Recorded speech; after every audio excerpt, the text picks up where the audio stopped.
pela necessidade constante de doçura, dificilmente se submete aos processos do espírito. O açúcar substitui o pão como símbolo cultural de sustento. Não é por acaso que o doce se tornou símbolo de celebração, consolo e recompensa. Mas o consolo deve vir do Espírito Santo. A recompensa vem de Deus. O açúcar usurpou esse lugar. Por isso, quando o corpo é privado desse estímulo... Comida maldita! Satanás usa para. Graça e paz, povo de Deus. Começamos esta mensagem com a poderosa palavra de Deus em 1 Coríntios 6, 12.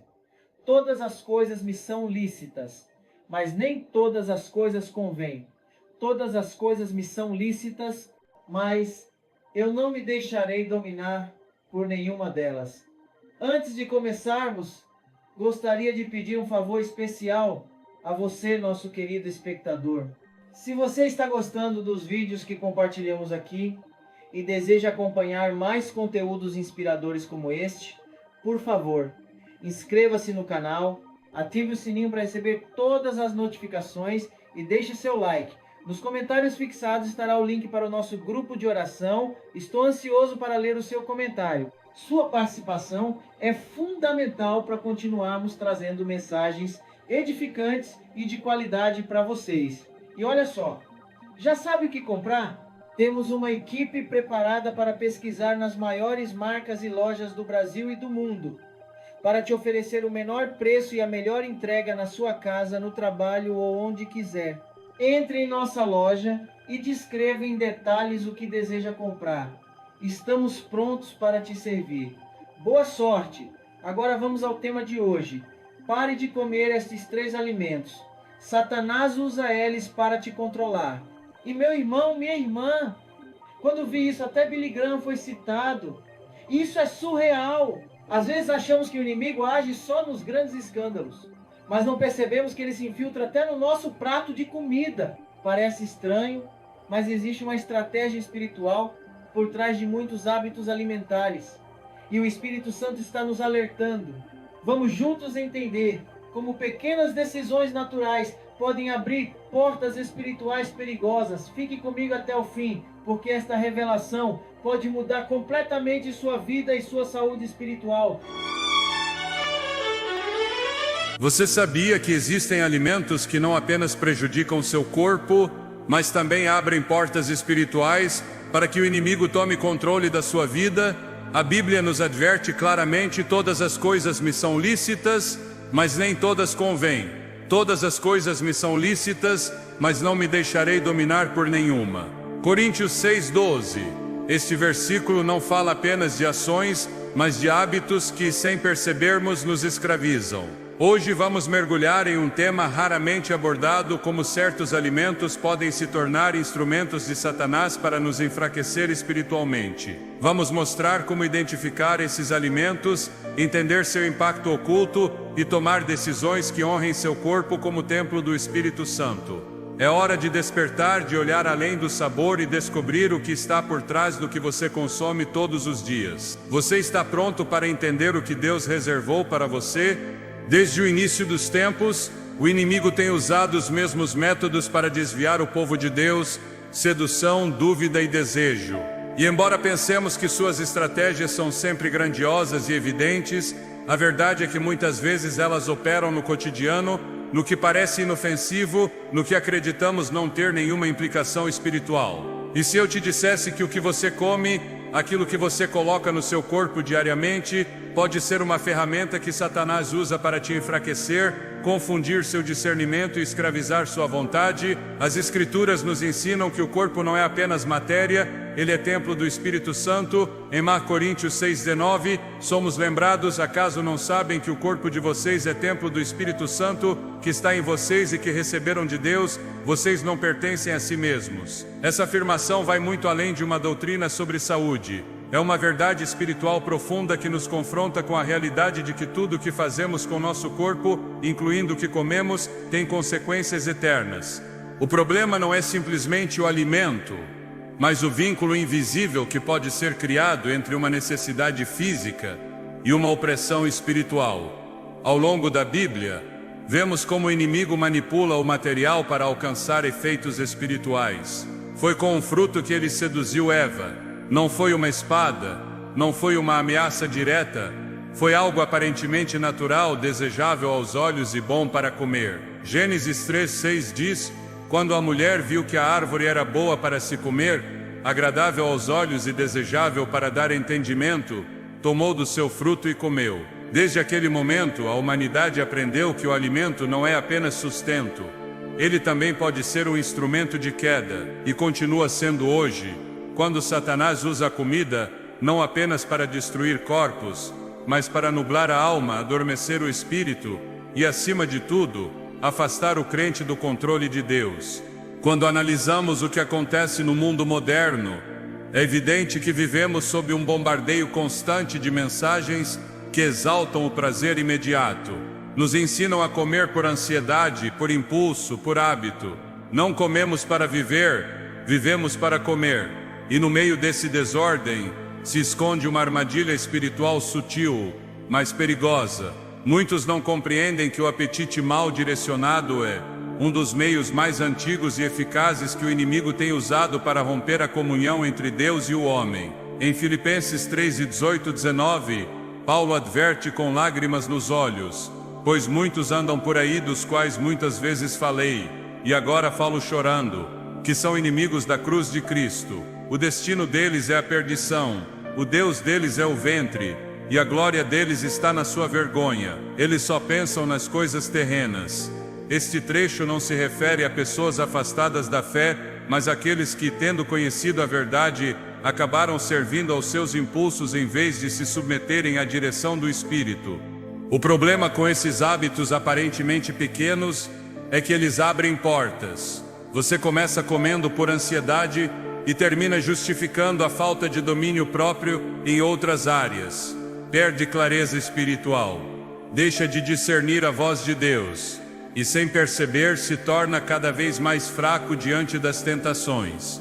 É uma progressão lenta, mas eficaz, como o povo de Israel no deserto, que após ser liberto por mão poderosa, começou a reclamar da comida. Em Números 11:4-6 está registrado: o povo estrangeiro que se misturou com eles teve um desejo ardente. E os filhos de Israel também voltaram a chorar, dizendo: quem nos dará carne para comer? Lembramo-nos dos peixes que comíamos de graça no Egito, dos pepinos, dos melões, dos alhos porós, das cebolas e dos alhos. Agora nossa alma está seca, pois nada vemos senão este maná.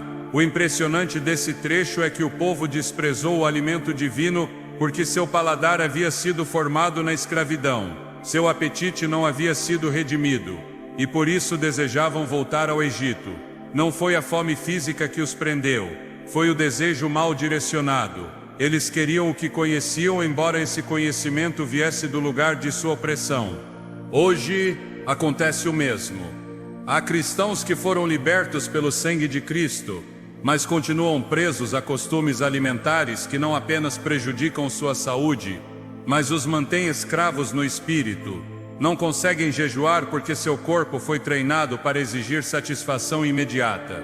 Não conseguem ouvir a Deus com clareza porque a névoa mental causada por seus hábitos obscureceu sua percepção. Não conseguem dizer não porque perderam o controle sobre seu próprio corpo. E isso, espiritualmente falando, é uma forma de escravidão. Romanos 6,16 deixa claro: não sabem que, quando se entregam a alguém para obedecê-lo como escravos, são escravos daquele a quem obedecem, seja do pecado para a morte, seja da obediência para a justiça. Esta mensagem não é sobre legalismo. Não se trata de impor regras dietéticas ou substituir a graça por uma lista de proibições. É um chamado urgente para despertar espiritualmente, para ver com os olhos do Espírito que o mundo normalizou. Porque por trás de muitos hábitos há fortalezas invisíveis. Há alimentos que não são apenas alimentos, são correntes disfarçadas. E você não saberá disso até começar a observar o que acontece em você cada vez que decide romper com um desses padrões. É difícil abandonar certo produto, você sente ansiedade quando não o consome, perde a paz se ele falta. Esses são sinais claros de que você não está no domínio, mas sob domínio. O inimigo conhece essa fraqueza. Por isso transformou a indústria alimentícia em um campo de batalha espiritual. Não é coincidência que muitos dos produtos que consumimos hoje sejam projetados para provocar dependência, alterar os químicos cerebrais e nos manter em um estado de dependência contínua, não apenas física, mas emocional e espiritual. Satanás não precisa usar uma possessão demoníaca quando pode te controlar com um simples hábito que você mesmo escolheu. Ele não precisa gritar no seu ouvido se pode atordoar sua alma com o rugido silencioso do excesso. E o mais alarmante é que muitos crentes não veem isso como um terreno espiritual, quando na verdade é. Em Provérbios 23, 20 e 21, encontramos uma advertência clara: não estejas entre os berrões de vinho, nem entre os comilões de carne, porque o beberrão e o comilão empobrecerão, e o sono os fará vestir andrajos. Esse empobrecimento não é apenas financeiro, é espiritual. É um empobrecimento de visão, de sensibilidade, de poder espiritual. Jesus mesmo, antes de iniciar seu ministério, enfrentou essa batalha no deserto.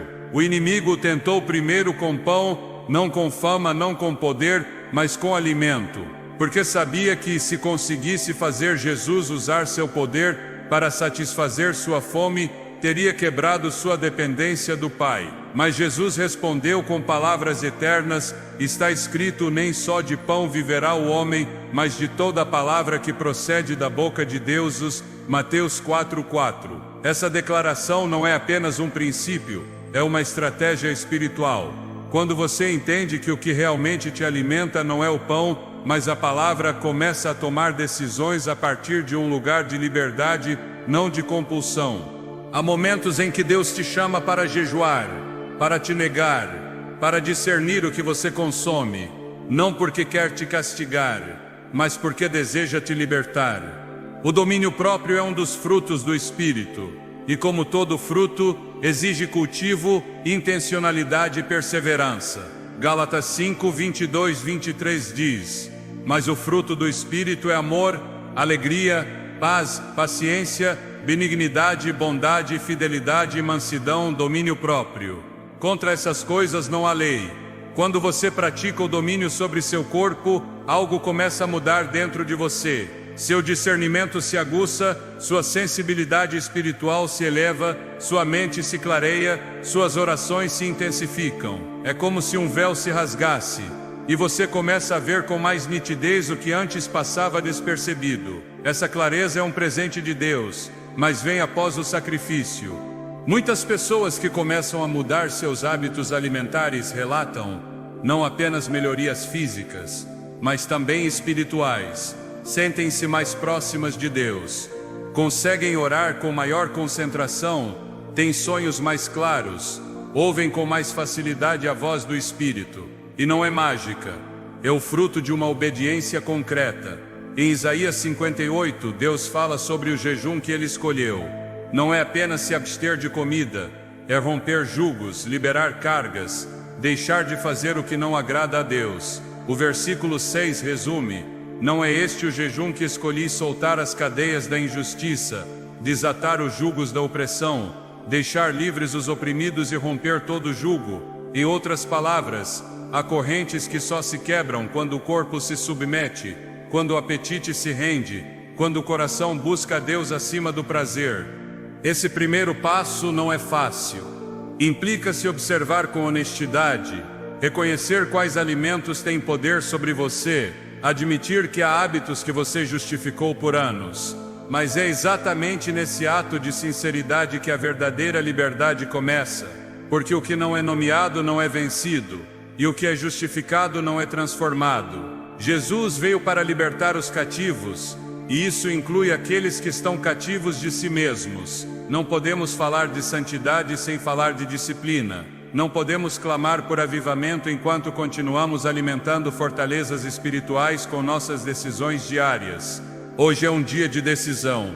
Talvez você tenha sentido que sua vida espiritual está estagnada, que sua mente está nublada, que suas orações não fluem. Talvez a resposta não esteja em fazer mais, mas em soltar o que te prende.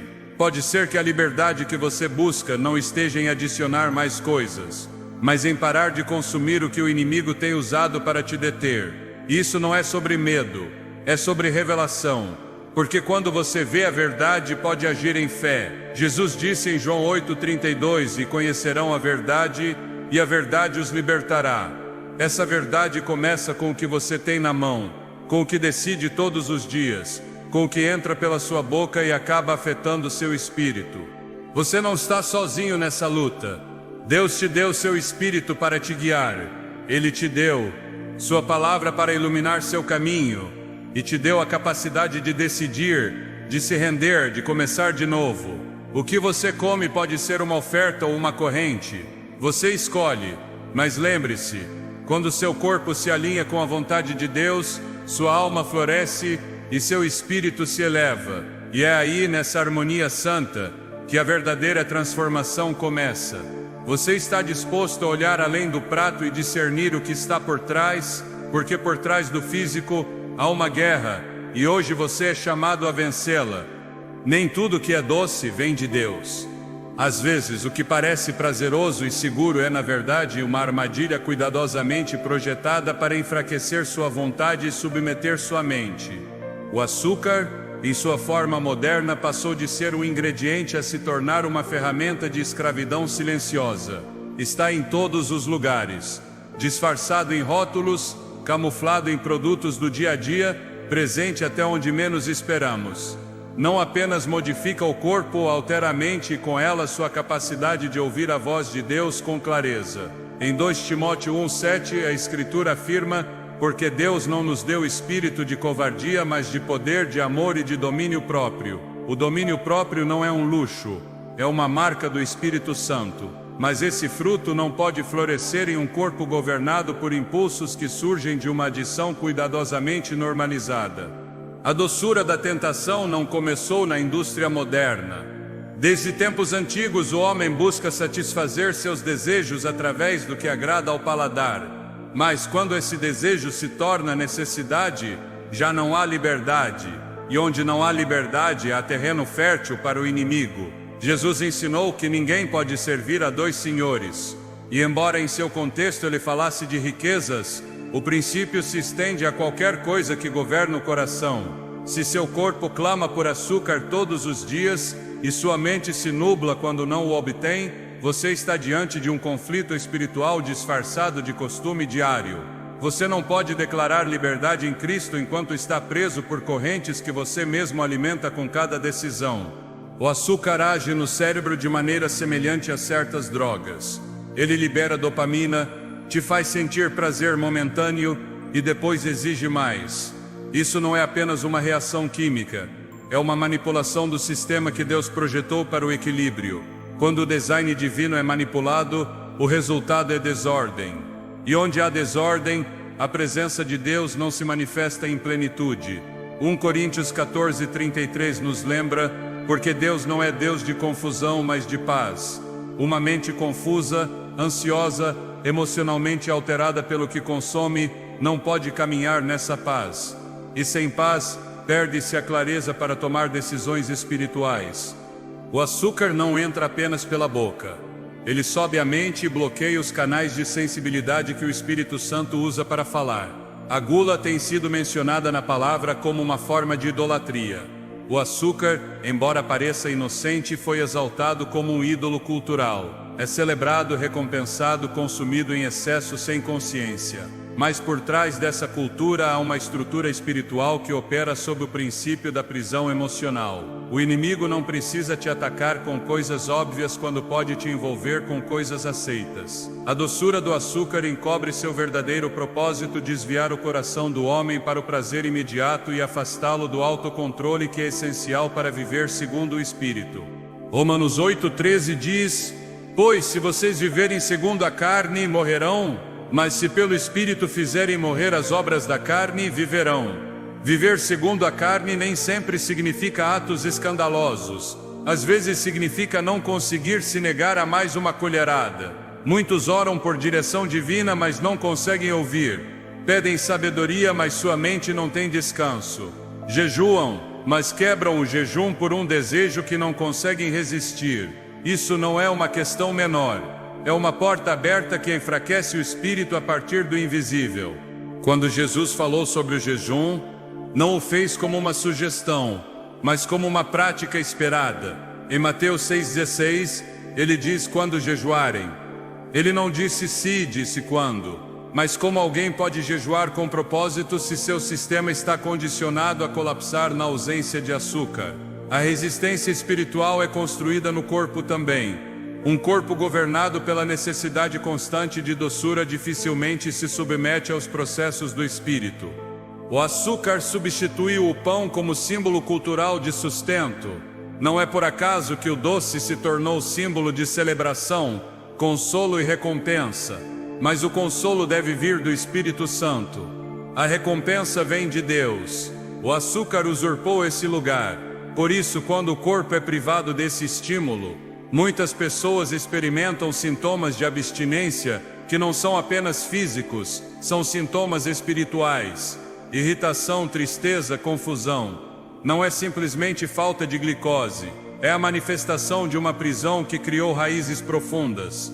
E toda raiz que não foi plantada pelo Pai deve ser arrancada. Mateus 15:13 expressa isso claramente. Toda planta que meu Pai Celestial não plantou será arrancada.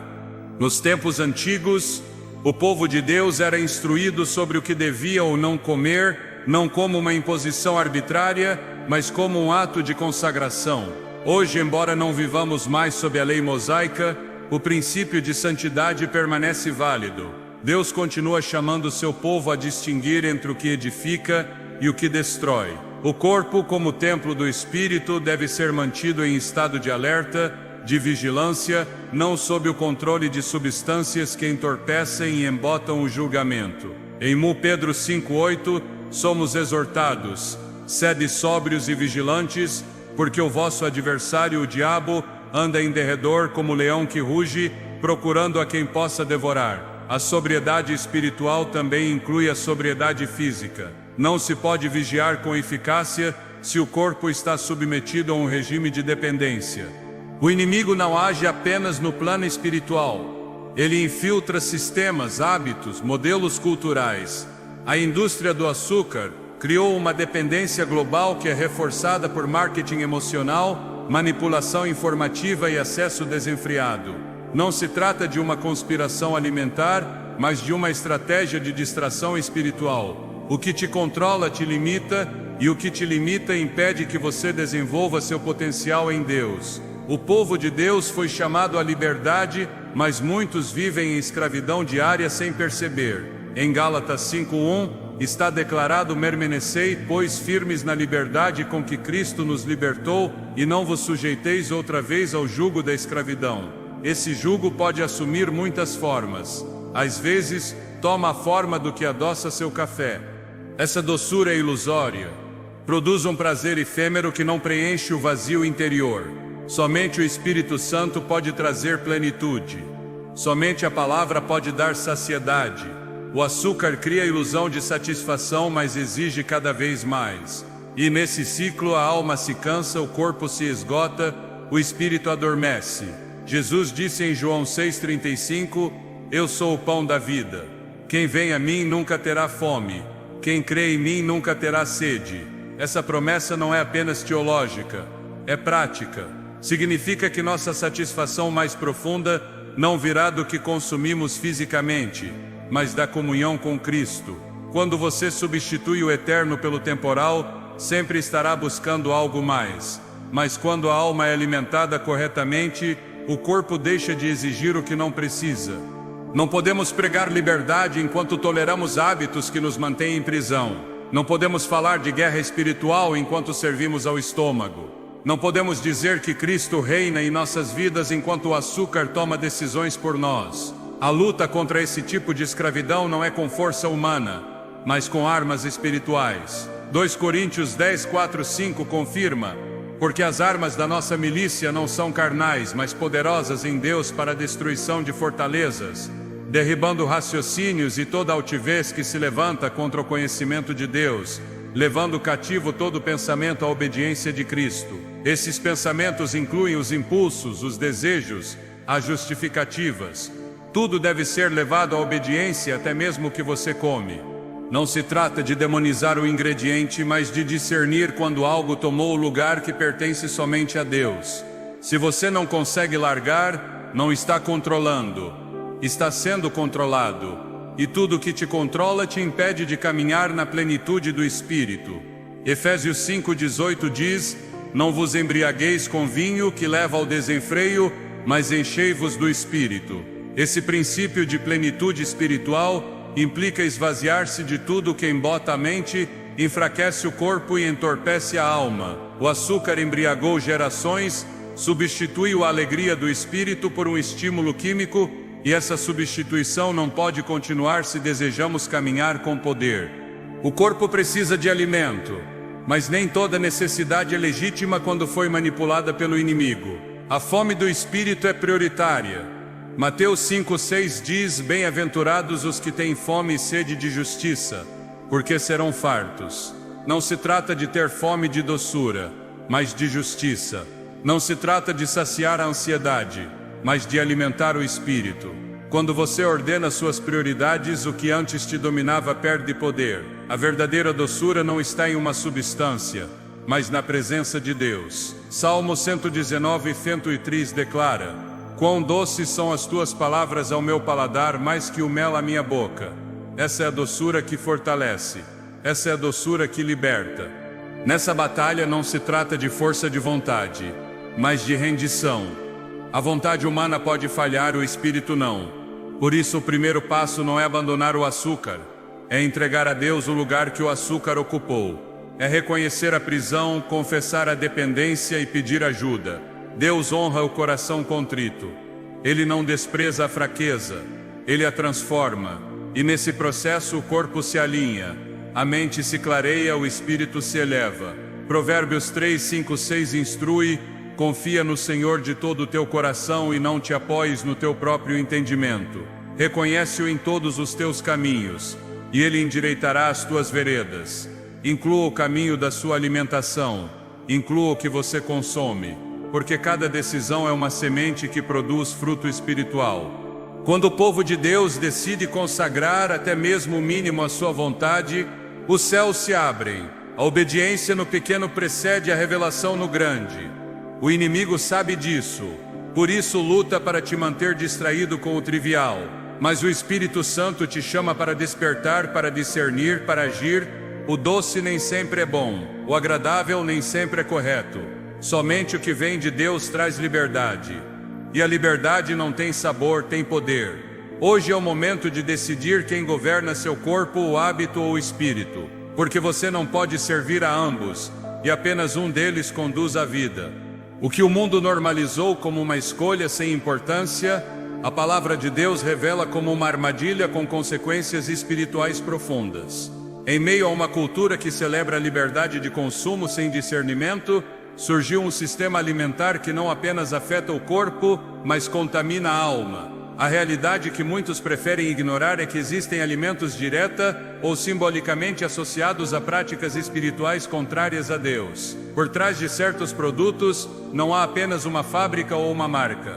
Há pactos, rituais, intenções ocultas. Em 1 Coríntios 10:20, o apóstolo Paulo adverte com clareza: antes, digo que o que os gentios sacrificam a demônios e não a Deus. E não quero que vocês tenham comunhão com demônios. Essa advertência não foi dirigida a pagãos, mas a crentes que esqueceram que até mesmo o que se consome deve ser discernido espiritualmente.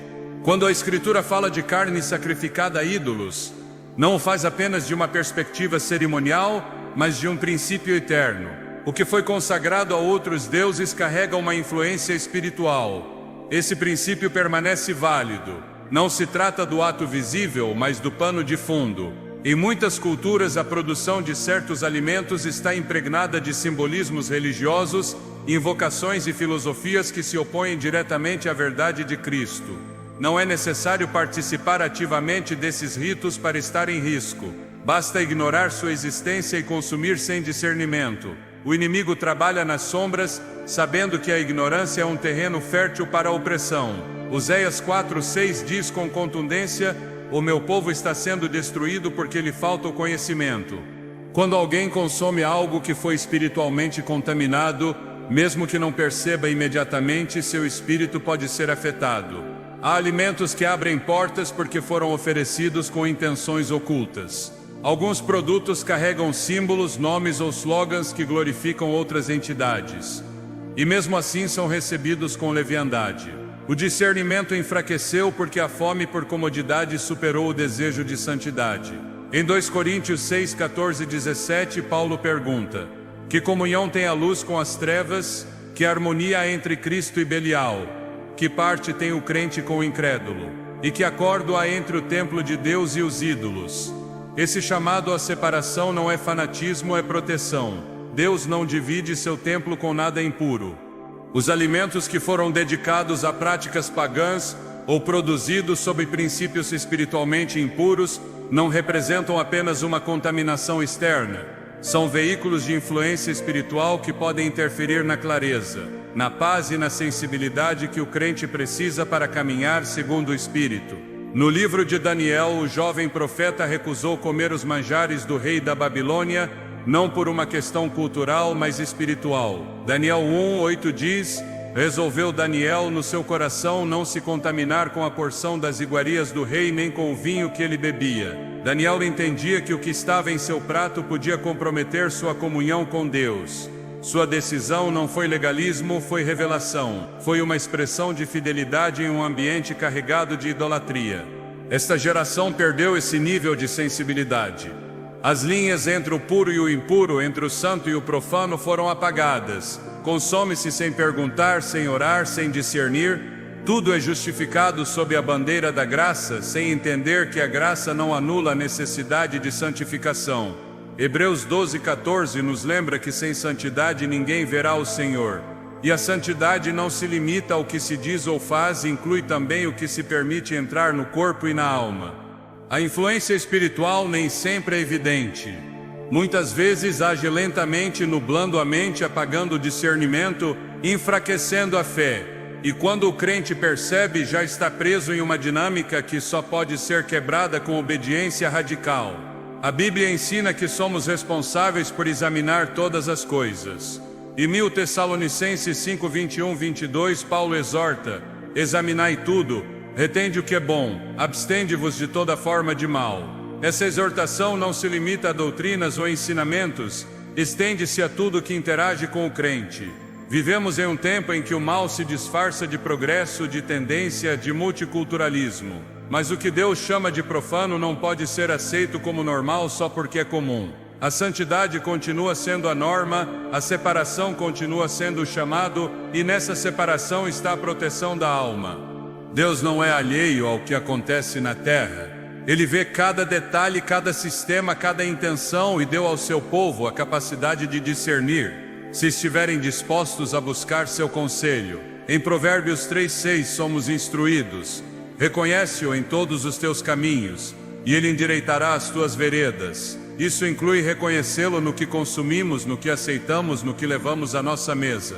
O inimigo sofisticou seus métodos, mas seu objetivo permanece o mesmo: infiltrar, contaminar, desviar. Ele não o faz com gritos ou espetáculos, ele o faz com sutileza. Introduz conceitos espirituais disfarçados de tradição cultural. Usa palavras suaves para esconder intenções obscuras. Aproveita-se da indiferença e do descuido. Mas a palavra de Deus nos equipa para ver além do visível. Quando o apóstolo Paulo abordou esse tema com a igreja em Corinto, ele o fez com uma clareza que não deixa espaço para ambiguidades. Em 1 Coríntios 10:21, ele afirma: não podeis beber o cálice do Senhor e o cálice dos demônios. Não podeis participar da mesa do Senhor e da mesa dos demônios. Essa declaração evidencia que nem todo alimento é neutro. Há mesas espirituais que se estendem no invisível. E quando o crente participa sem discernimento, ele se une a pactos que desconhece. Não basta orar pela comida se o coração não está disposto a obedecer ao que o Espírito revela. A oração deve ser acompanhada de obediência e vigilância. Caso contrário, torna-se um ritual vazio que não protege nem transforma. O chamado não é ao medo, mas à consciência. Deus não deseja que seu povo viva em paranoia, mas em sabedoria. E a sabedoria começa com o temor de Deus. Provérbios 9:10 diz: O temor do Senhor é o princípio da sabedoria, e o conhecimento do Santo é inteligência. Esse temor não paralisa, desperta, não oprime, liberta. Porque quando se teme a Deus, deixa-se de temer o engano. Quando se caminha na luz, as trevas não podem governar. E quando o crente entende que cada decisão tem um peso eterno, começa a viver com intenção, com pureza, com discernimento. O ato de se alimentar é mais que uma necessidade biológica. É uma expressão do que se honra, do que se permite, do que se aceita como parte de si mesmo. Por isso o inimigo transformou essa área em um campo estratégico. Ele não precisa mudar sua doutrina se pode infiltrar sua mesa. Não precisa alterar sua fé se consegue adormecer seu discernimento.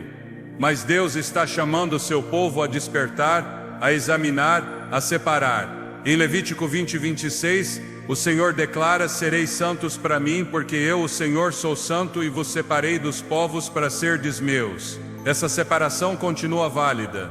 Não é uma separação física, mas espiritual. Não é uma rejeição do mundo, mas um compromisso com a verdade.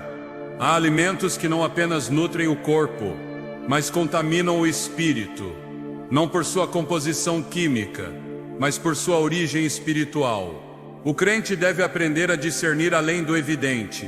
Não se trata de cair em legalismos, mas de abraçar uma vida de consagração.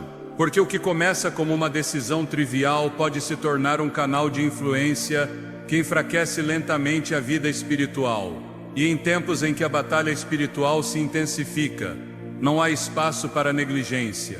O apóstolo Pedro expressou isso com urgência em 1 Pedro 1:13-16. Portanto, cingindo o vosso entendimento, sede sóbrios e esperai inteiramente na graça que vos será trazida na revelação de Jesus Cristo. Como filhos da obediência, não vos conformeis às concupiscências que antes havia em vossa ignorância. Pelo contrário, segundo é santo aquele que vos chamou, tornai-vos santos também vós mesmos em todo o vosso procedimento. A santidade inclui a maneira como nos relacionamos com o que consumimos. Inclui o reconhecimento de que nossa vida está consagrada, do invisível ao visível. E se fomos chamados a ser templo, devemos cuidar do que entra nesse templo. Nem tudo que é legal é lícito, nem tudo que é comum é correto. 1 Coríntios 6:12 reafirma: todas as coisas me são lícitas, mas nem todas convêm. Todas as coisas me são lícitas, mas não me deixarei dominar por nenhuma. Essa é a chave: não ser dominado, não ser influenciado pelo oculto, não permitir que o que foi oferecido a outros deuses tenha lugar na vida de um filho de Deus. A obediência nessa área pode parecer pequena, mas produz frutos imensos. O discernimento cresce, a clareza se multiplica, a sensibilidade ao espírito se aguça, porque Deus honra aqueles que o honram. E quando o crente decide render até mesmo o que come, está dizendo com sua vida: tu governa tudo, Senhor. Nada está fora do teu senhorio. Essa rendição é a base da autoridade espiritual. Não se pode repreender o inimigo enquanto se participa de suas mesas. Não se pode caminhar em santidade enquanto se permite a contaminação disfarçada. Mas quando se escolhe a pureza, acessam-se níveis mais profundos de comunhão com Deus. O que está em jogo não é uma dieta, é a santidade, é a obediência, é a presença de Deus se manifestando com poder em cada área da vida.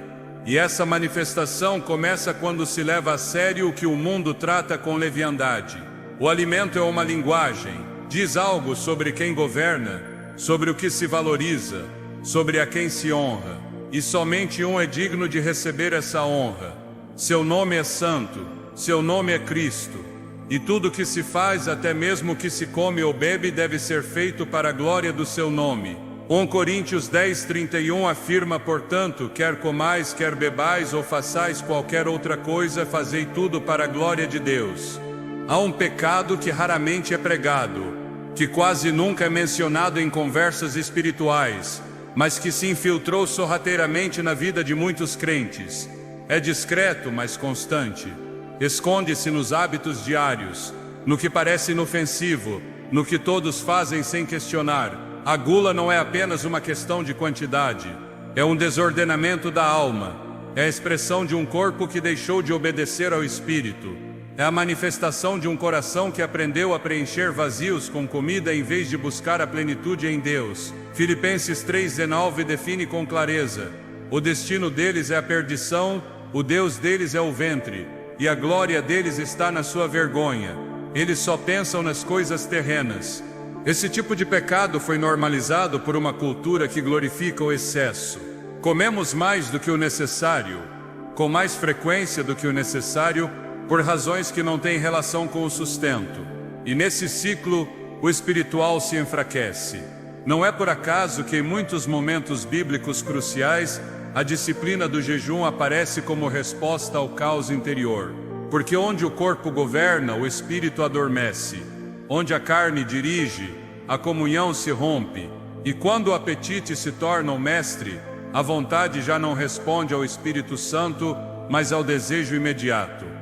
A gula é mais que um costume, é um sinal de que o domínio próprio foi cedido. Gálatas 5:22 aponta o domínio próprio como um fruto do Espírito, não como uma qualidade natural. Não se trata apenas de força de vontade, mas de uma evidência tangível de que Deus está reinando dentro de você. Quando uma pessoa não consegue parar, ela não está sendo governada pelo Espírito. Está sendo arrastada por um impulso que, embora disfarçado de necessidade biológica, tem raízes mais profundas. A Escritura não minimiza o pecado da gula. De fato, o coloca no mesmo nível de outros comportamentos que prejudicam a alma e apagam a voz de Deus na consciência do crente. No Antigo Testamento, o povo de Israel caiu várias vezes por seguir seus desejos mais básicos. Números 11 relata como eles desejaram comida a ponto de provocar a ira de Deus. Não era fome verdadeira, era insatisfação espiritual expressa através do apetite. Aquela queixa constante, aquele desejo de voltar ao Egito apenas por seus alimentos revelava a falta de transformação em seu interior. Apesar de terem saído fisicamente da escravidão, seu coração continuava escravizado aos prazeres do passado. O mesmo acontece hoje. Muitos foram libertos, mas sua relação com a comida reflete uma escravidão interior que ainda não foi quebrada. A gula não se limita a um excesso ocasional. É uma atitude persistente da alma que busca consolo, escape ou recompensa através da comida. Quando o alimento deixa de ser sustento e se torna refúgio, ele já usurpou um lugar que pertence somente a Deus. Salmo 46:1 diz: Deus é o nosso refúgio e fortaleza, socorro bem presente nas tribulações. Essa declaração não é poética, é uma direção clara. Quando em meio à ansiedade, à tristeza ou à celebração, se recorre primeiro ao prato e não à presença, houve um deslocamento espiritual. Não se trata de condenar o ato de comer. Deus instituiu o alimento como parte de sua provisão. Em Gênesis, Ele dá ao homem os frutos da terra. No deserto proveu o maná. No ministério de Jesus, o pão é multiplicado e compartilhado. Mas em todos esses exemplos, o alimento nunca ocupou o centro. Era o meio, não o fim. Era a expressão de cuidado, não o objeto de adoração. Na gula, o criado se torna ídolo. E esse ídolo exige cada vez mais. Consome sem saciar, promete alívio, mas entrega peso. A relação desordenada com a comida afeta mais que o corpo. Ela entorpece a oração, enfraquece a disciplina, inibe o desejo de buscar a Deus. A pesadez do corpo se traduz em sonolência espiritual. Jesus mesmo advertiu sobre isso. Em Lucas 21:34, ele disse: Acautelai-vos por vós mesmos, para que nunca vos suceda que o vosso coração fique sobrecarregado com a gula, a embriaguez e as preocupações desta vida, e aquele dia vos sobrevenha de repente. A advertência não era apenas física, era profética. Há um peso que impede estar preparado. Há uma saturação que apaga a expectativa. O excesso pode parecer insignificante, mas no espiritual é um obstáculo que impede discernir os tempos de Deus. O inimigo nem sempre precisa usar grandes pecados visíveis para fazer os crentes caírem. Basta mantê-los adormecidos, pesados, confortáveis em sua carne. A gula não apenas afeta a saúde, enfraquece a autoridade. Um crente que não consegue dizer não ao prato dificilmente resistirá a tentações mais sutis. A força espiritual é edificada também na obediência diária. na capacidade de se negar a si mesmo. Jesus disse em Mateus 16:24: se alguém quer vir após mim, a si mesmo se negue, tome a sua cruz e siga-me. Negar-se a si mesmo começa com o que parece mais básico. Se não há vitória aí, não haverá conquista em outras áreas. O apetite descontrolado é uma forma de desordem interna, e Deus é Deus de ordem. 1 Coríntios 14:40 ensina: tudo, porém, seja feito com decência e ordem. Essa ordem não se refere apenas ao culto, mas à vida mesma. Onde há desordem, o inimigo tem acesso. A gula, ao romper essa ordem, abre portas que afetam a saúde, a mente e a sensibilidade espiritual. Torna-se um ciclo. O excesso produz culpa. A culpa enfraquece a oração, a fraqueza espiritual leva a mais excesso. É um círculo vicioso que só pode ser quebrado com uma decisão consciente de render essa área a Deus. A transformação não ocorre por determinação humana. Não basta fazer dietas ou mudar rotinas. A raiz da gula está no coração, e somente o Espírito Santo pode operar nesse nível. Em Ezequiel 36:26, Deus promete: dar-vos-ei coração novo e porei dentro de vós espírito novo. Tirarei de vós o coração de pedra e vos darei coração de carne. Esse novo coração tem novos desejos, novas prioridades, nova sensibilidade. Somente quando se recebe essa transformação interna, o apetite se submete ao governo do Espírito e deixa de ser um mestre cruel. Deus chama seus filhos a viverem com consciência, com domínio, com clareza, não para impor uma vida rígida, mas para proteger a comunhão. O pecado da gula se escondeu sob o disfarce da normalidade. Mas a normalidade do mundo não é o padrão do reino. Romanos 12:2 declara: não vos conformeis com este século, mas transformai-vos pela renovação da vossa mente, para que experimenteis qual seja a boa, agradável e perfeita vontade de Deus. Essa renovação inclui como você vê o corpo, como vive o alimento, como administra o desejo. O chamado é para voltar ao design original, um corpo governado pelo Espírito, não pela carne. Um estilo de vida onde o alimento é uma bênção, não uma corrente. Uma consciência onde cada decisão se alinha com a vontade de Deus, não para ganhar méritos, mas para viver livre. João 8:36 diz: se pois o Filho vos libertar, verdadeiramente sereis livres.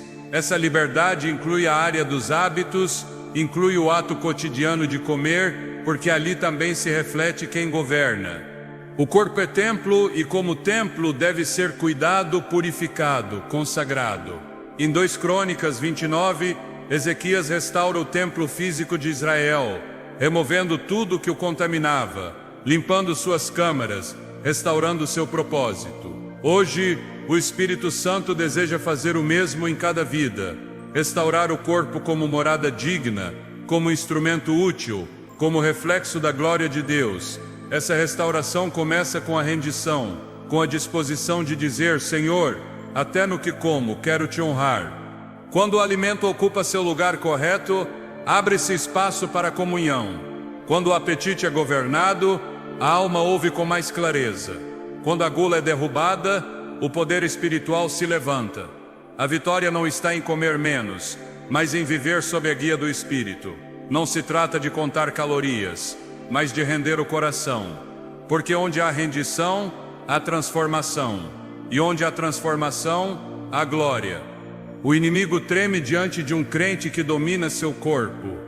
Porque esse crente não se move por impulsos, mas por direção. Não responde ao desejo, mas à palavra.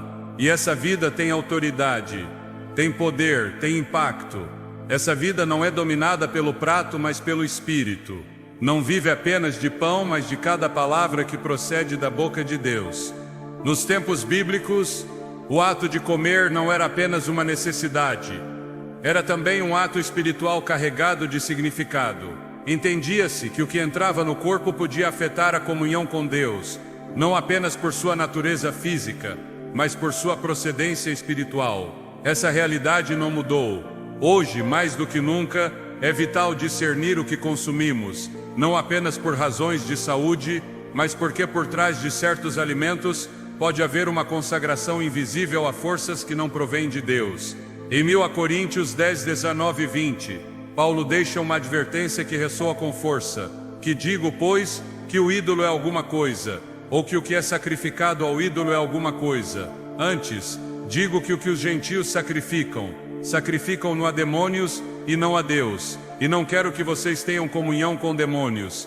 Embora hoje não vejamos altares públicos onde se oferecem sacrifícios como na antiguidade, a consagração ainda está presente, disfarçada sob ritos modernos, nomes comerciais, símbolos culturais ou práticas religiosas importadas. Alguns alimentos, produtos ou marcas estão marcados por fundamentos espirituais contrários ao reino de Deus. E embora não participemos ativamente de sua elaboração, ao consumi-lo sem discernimento, nos tornamos partícipes de seu propósito oculto. Essa participação não é visível ao olho natural, mas tem repercussões no espiritual. Trata-se de portas que se abrem, acessos que se cedem, comunhões que se estabelecem sem que a maioria perceba. Por isso Paulo acrescenta no versículo seguinte: não podeis beber o cálice do Senhor e o cálice dos demônios. Não podeis participar da mesa do Senhor e da mesa dos demônios. A mesa não é apenas um espaço físico. Representa pacto, representa comunhão. O que se come em uma mesa espiritual estabelece um vínculo, define uma lealdade. E quando se participa sem consciência, perde-se a autoridade. O inimigo não precisa estabelecer contato direto se consegue se infiltrar no ato cotidiano de se alimentar. Na antiguidade, o povo de Deus era constantemente advertido contra a contaminação ritual. Em muitos casos, essa advertência tinha a ver com alimentos que haviam sido oferecidos a ídolos ou preparados sob normas religiosas alheias à lei de Deus. O princípio permanece válido. O que foi consagrado ao profano contamina o que é santo. A estratégia do adversário foi sofisticada. Ele já não busca impor a idolatria abertamente, mas normalizá-la sutilmente. Ele o faz através de produtos que se apresentam como inofensivos, mas que foram elaborados sob invocações, práticas culturais ocultas ou fundamentos espirituais distorcidos. Embora muitos não percebam, seu efeito pode se manifestar em forma de confusão espiritual, perda de sensibilidade, sequidão na oração ou interrupções na paz interior. Não se trata de superstição, mas de uma realidade espiritual que a palavra nos ensina a considerar. O chamado não é para viver com medo, mas com discernimento. Deus não deseja que caminhemos na ignorância, mas na sabedoria. Efésios 5:15-17 declara: portanto, vede prudentemente como andais, não como nécios, mas como sábios, remaindo o tempo, porque os dias são maus. Por isso não vos torneis insensatos, mas compreendei qual é a vontade do Senhor. Essa prudência também se aplica ao que consumimos, porque até mesmo o que parece cotidiano pode ter implicações eternas. O que entra no corpo afeta mais do que se imagina. E se o corpo é templo do Espírito Santo, tudo o que o toca deve ser examinado, rendido e purificado sob a luz da verdade. Porque quem participa da mesa do Senhor não pode sentar-se, ainda que inconscientemente, em mesas alheias ao seu reino. O corpo que Deus te deu não é uma casualidade nem um acidente. É um design divino criado com propósito, consagrado como templo e chamado a refletir a glória do Criador em cada uma de suas funções. A maneira como ele é cuidado, alimentado e governado é parte essencial da obediência espiritual. Não se pode buscar a plenitude da vida cristã enquanto o corpo permanece preso por hábitos que contradizem a vontade de Deus. A restauração começa com a rendição. Romanos 12:1 declara com clareza: rogo-vos, pois irmãos, pelas misericórdias de Deus, que apresenteis o vosso corpo por sacrifício vivo, santo e agradável a Deus, que é o vosso culto racional. Apresentar o corpo não significa apenas abster-se do pecado visível, mas também submeter cada aspecto físico à autoridade do Espírito. No cotidiano, onde se decide o que entra no corpo, reflete-se o que verdadeiramente governa a alma. É ali que começa o processo de restauração. Não é simplesmente deixar de consumir certos alimentos. É reconhecer que lugar eles ocuparam, se foram instrumentos de controle, se usurparam a função de consolo, se substituíram a paz do espírito por prazer momentâneo.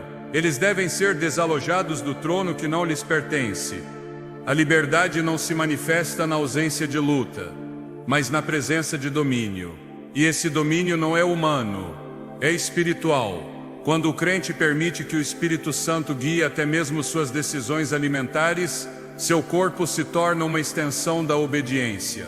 Não se trata de viver sob leis humanas, mas de caminhar sob convicções celestiais. A restauração implica limpeza, mas também realinhamento. Em 2 Coríntios 7:1 somos exortados: tendo, pois, amados tais promessas, purifiquemo-nos de toda impureza, tanto da carne como do espírito, aperfeiçoando a nossa santidade no temor de Deus. O chamado é para aperfeiçoar a santidade, e isso requer uma transformação completa, não parcial. O corpo, como instrumento de obediência, deve ser tratado com reverência, não com indulgência. Restaurar o templo significa tomar autoridade sobre o que antes dominava. Significa restabelecer a ordem que Deus projetou, onde o Espírito governa, a mente discerne e o corpo obedece. Nessa ordem há poder, nessa ordem há revelação. Nessa ordem experimenta-se a comunhão que foi quebrada pelo desordenamento. Não basta orar, é necessário agir com decisão. Não basta conhecer a verdade, é necessário sujeitar-se a ela. João 8:31-32 deixa claro: se vós permanecerdes na minha palavra, sereis verdadeiramente meus discípulos, e conhecereis a verdade, e a verdade vos libertará. A verdade liberta, mas somente quando é obedecida. O inimigo não teme o conhecimento teórico, ele teme a obediência prática. Porque onde há obediência há glória, onde há entrega há respaldo, e quando um crente decide consagrar até mesmo sua alimentação, sua vida inteira se alinha com o reino. Esse ato, embora pareça pequeno, tem um eco eterno, porque é ali no oculto que se forjam as vitórias visíveis. É ali na escolha diária que se manifesta o verdadeiro senhorio de Cristo. 1 Coríntios 10:31 resume com contundência: portanto, quer comais, quer bebais ou façais qualquer outra coisa, fazei tudo para a glória de Deus. A restauração do templo é o começo de uma vida de clareza, força e direção. Não se ganha apenas saúde, recupera-se visão. Não se quebra apenas uma corrente, recupera-se a sensibilidade espiritual. Porque quando o corpo se submete, o espírito se eleva. E quando o crente vive nessa integridade, toda a sua vida se torna uma oferta viva, santa e agradável ao Senhor. O que você ouviu não é apenas um chamado para mudar o que come, é um chamado para recuperar o governo espiritual sobre seu corpo, sua mente e seu entorno. Esta mensagem não trata apenas de alimentos, trata de autoridade. Quem tem a última palavra sobre suas decisões mais cotidianas? O que está em jogo não é sua dieta, é sua posição como filho de Deus, capacitado para viver com domínio, sobriedade e propósito. Porque cada vez que você decide conscientemente viver sob o Espírito e não sob o impulso, está exercendo a realeza que o céu te concedeu. Você não foi projetado para ser guiado pelo paladar, mas pela palavra. O inimigo compreendeu algo que muitos crentes ainda não entenderam. Uma mente saciada pela carne é uma mente que não discerne as coisas do Espírito. Por isso ele ataca onde parece que ninguém está olhando, porque sabe que ali se constroem fortalezas. Mas hoje, com esse conhecimento, você pode romper esse ciclo. Você pode traçar uma nova linha, não apenas do que deixará de consumir, mas do que começará a declarar com suas escolhas diárias, que seu corpo não será mais campo de domínio de ninguém além do Espírito de Deus. Este é o momento de levantar uma geração que não viva reagindo aos impulsos, mas caminhando com discernimento, que compreenda que a verdadeira guerra espiritual nem sempre é travada com palavras fortes, mas com decisões silenciosas que ninguém vê, mas que o céu registra.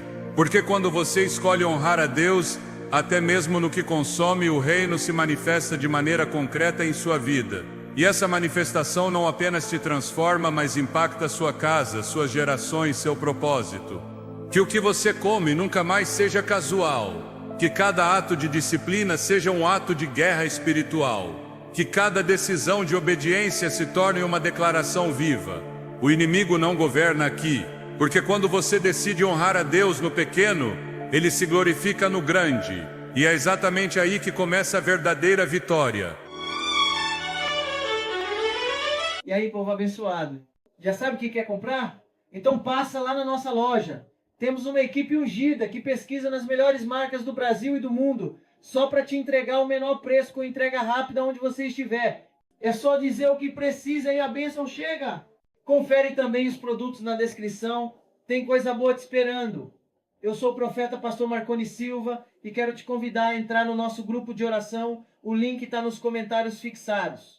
Lá é lugar de fé, testemunhos e milagres. A palavra diz em Romanos 12. Alegrem-se na esperança, sejam pacientes na tribulação e perseverem na oração. Ora com a gente, compartilha a tua vitória e permanece firme. Que Deus te abençoe e te surpreenda. Até o próximo vídeo.